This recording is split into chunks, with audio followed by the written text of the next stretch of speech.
ต้นไม้เละหมดเลยค่ะเนี่ยค่ะอันนี้ภูด่างนะคะเพื่อนๆภูด่างภูสีทองนะคะโค่นเลยค่ะเนี่ยค่ะอีพีด่างเละค่ะเนี่ยค่ะเดี๋ยวจะให้ดูสภาพแล้วค่อยจะมาเก็บนะคะดูกระถางนะคะเศรษฐีวินสันนะคะตรงนั้นก็จะเป็นดีนะที่อันนั้นคือเอาไม่ได้ทับเอาลงดินไปแล้วค่ะแต่ไม่โดนค่ะ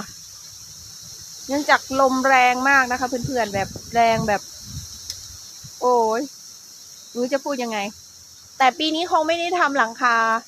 กันใบมะขามนะคะแล้วก็จะปรับปรุงใต้ต้นมะขามใหม่นะคะต้นไม้บางส่วนก็อาจจะเอาลงดินนะคะอย่างเงี้ยค่ะก็เอาลงหมดแล้ว